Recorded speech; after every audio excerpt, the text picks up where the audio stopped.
Bonjour, mesdames and messieurs. How's it going? Screezel here, and I hope you're all well. And you join me today in the ARL-44 ACL-1. Yes, there we go. So, the ARL-44. Now, this thing is an absolute beast at its BR. Now, it's a 4.0 tank, and it's basically from the front, it's impenetrable. It's almost like a tiger. The ARL-44, the next variant, basically the production variant from the 1950s, has a stronger front plate than the Tiger. It has a stronger front plate than most tanks in game. It is ridiculous. However, I'm talking about the standard ARL-44. So this was the vehicle that was made. One was made during the war. It was made in 1940.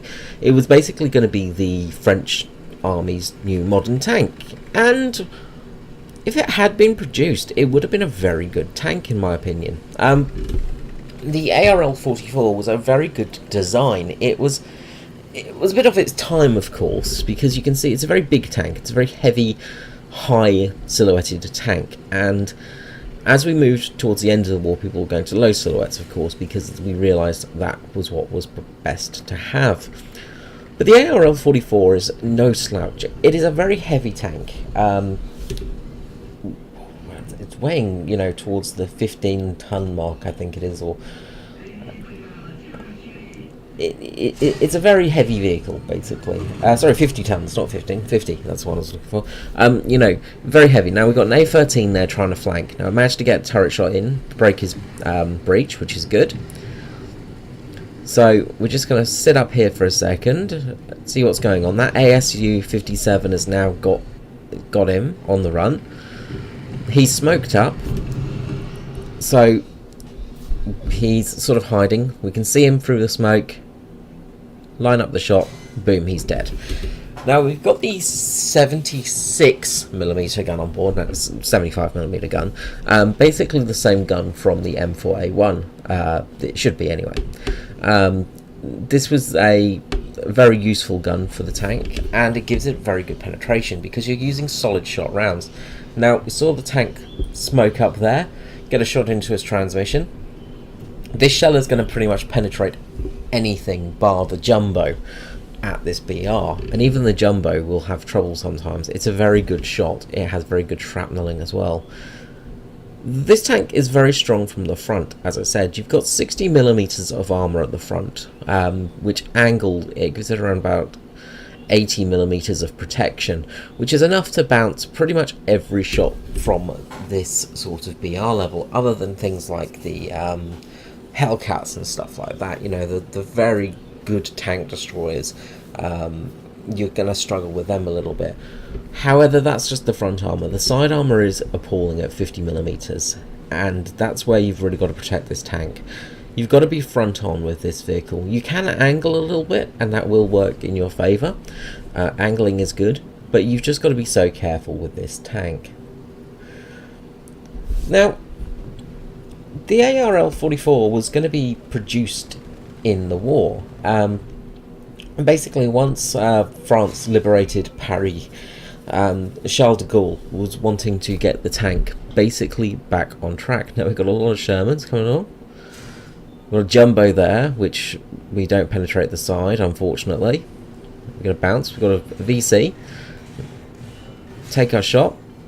Take him out, and there's an M19, and that M19 is going to be very problematic if it keeps shooting us.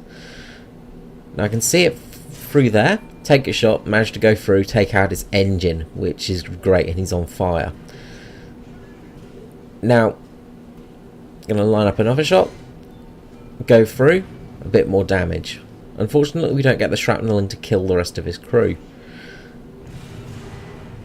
We get our track taken out by the jumbo. But finally we hull break the M19 and we're good.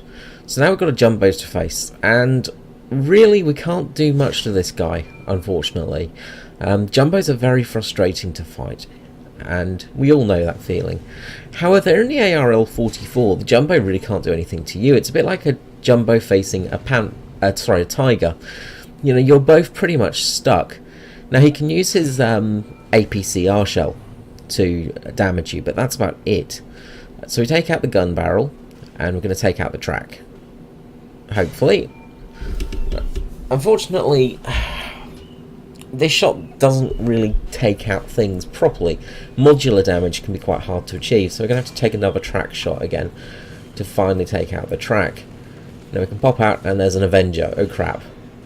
Now the Avenger's dangerous because it can take us out. It's got a very good gun on board. We can't see anything because of the 50 cal fire, but we do hit the Avenger's ammunition, and that's it. We're all good. Now, one thing that the Jumbo has going for it is actually his friend that was in the Firefly has actually not J'd out, not switched vehicles, and that's giving him cover. I'm just going to pause it here very quickly, switch to the free camera, and just show you what I mean by this.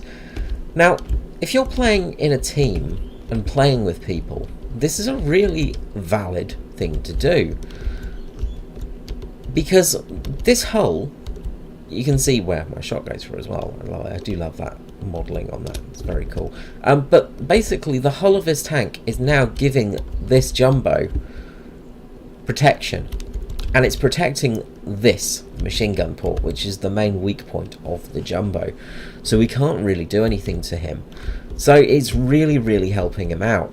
The other thing that we're doing here is we're also stopping the enemy advancing to our flank. So it's allowing our team to go around and get to their flank and get to their position. Now we make a mistake by moving our turret around a little bit, and that was a bit of a mistake because it let the Jumbo take a shot. Now I see the Achilles moving through, but again I can't see anything because of that machine gun fire. These guys are doing really well at basically stopping me from advancing. Now I need to repair my breech, well, my cannon. My cannon barrel is red now, so I need to repair that, so I can't take the shot on the Achilles. Now I know the Achilles is going to flank me, so I need to sort of make a decision here. In repairs at the moment, what am I going to do? I've got to try and get backwards and get my front to the Achilles. However, my tracks are still not repaired. Somebody has taken out the Jumbo at last, but that Achilles will be on my flank very quickly. There he is, and my tracks are still not fixed. He takes the shot, manages to take out my my turret ring, and manages to take me out finally. And it's all about that flank to take me out. And that's really the end of the game there. So a good little play by the Achilles, but he was really helped by the Jumbo.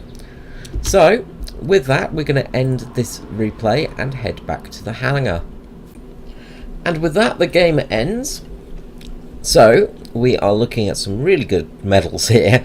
Avenger, of course, according to intelligence, rank does not matter, double strike, adamant, of course. With the ARL-44, you generally get adamant and tank rescuer. So we finished second on our team, 4 kills and 2 assists, which I think is a good game all in all. So one thing we will do is just return to the hangar. And I've just got to get some new bits and bobs for this tank, so we will research the, I can't remember the transmission, but we will research the suspension first, because we will be able to get that, and that will help us a little bit. And oh wait, we did get the transmission, that's what I was researching. Derp. Okay, anyway. So, the ARL-44. Now, one of the things you will sort of notice with this tank is it is just huge. And of course we've seen that in game. Now, the interesting thing with the ARL-44 is actually the early variants. We don't have the earliest variant in game, because there was a ARL-44.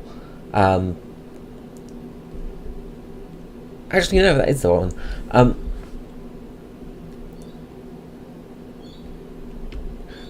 Sorry, this is the one I was thinking of.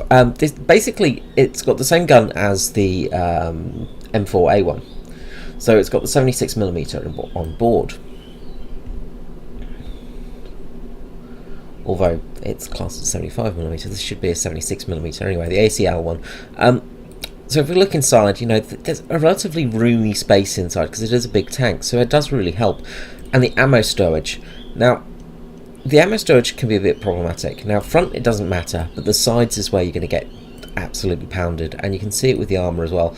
The side armour is not great on this thing, and unfortunately it's not double armour, you know, in some spots. Although in some areas you do get a little bit of double armour, but there is a big hole in this 50mm slot here, so there is a lot of space in this vehicle. But front on, this thing is a monster, an absolute beast. Just the sheer armour of this thing and the angling is great. One thing that you do have to question in game though is I guess the actual armour of the vehicle, because with the ACL-1 I think it was actually a different armour setup. Let me just check with the secondary ARL-44. Yeah, that's right, because it should be the 120mm armour. I think with the ACL-1, it just was because it was the prototype sort of area, it had slightly thinner armour, but still, you've got enough armour to really save yourself, especially if you're sort of in a position where you can get a bit hulled down, because of course this gun has good depression. The turret, again, is very, very strong. If you can get a hold down, the turret is pretty much impenetrable at your BR. However, this top bit can be penetrated with some shuttles, because it is quite thin, but it is very slopey, so again, it does really, really help. If we go to the production analyst, and we look at, say, the jumbo, which we can be facing, the front is pretty much impenetrable. You might get through a little bit of the sections. Now it depends what shot we're using as well, because if they're using the APCR shot, then it has got a very good, it's got a very low chance of penetrating, of course. But this is so sort of trolley. Now, of course, you want to aim for just under the gun breech, and that's going to get penetrated there, because that's the area where you're going to go through. Also, on top, you've got that sort of commander's cupola, which again can be penetrated. Gun mantlet, aiming for this section here, but generally most people don't use T45 shot, they use the M61 shot. Yeah, the M61, that's one. And with that, it's not going to go through anywhere on the front. You know, you're basically going to be absolutely knackered. You can get through some spots very, very, you know, very lucky if you hit them. The cupola again is one of those spots, because you'll basically get up here and it will just sort of damage through the top of the vehicle. But yeah, this vehicle is very, very strong in its BR. When you're up tiered, you will survive. When you're down tiered, you will just dominate, which is one of the best things about this tank. Okay, well, I hope you've enjoyed this video today. If you have, just you know, like, comment, subscribe. We're almost at 440, I think it is, 440 subscribers now. So my goal for the end of the year is to get 500, and I would love to do that. If I can get 500 subscribers by the end of the year, I will be absolutely ecstatic. But currently it's not looking so great for that. It's going well, but it's not looking great. So you know, if you've got any friends that enjoy military history and you think I'd like their channel, please mention, because I would love to have them on board. Also, as I say, ask any questions. If you've got any questions, feel free to ask them in the comments, and I am more than happy to answer them. So yeah, 439 is my current subscriber count. So again, just a few more. If I can get to 450, I'll be happy. If I can get to 500, I'll be ecstatic. So yeah, so almost getting there. Thank you so much for watching today, and have a lovely day. This is me, Screwzilla, out. Bye-bye. What is the best thing I've gotten out of the huge trophy? Honestly, I'd probably say it was the Calliope back before it got nerfed. And I managed to research like 2 American tanks. Yes, that is very sad, I know. I did get 1,000,000 lines from just some random battle trophy once, though.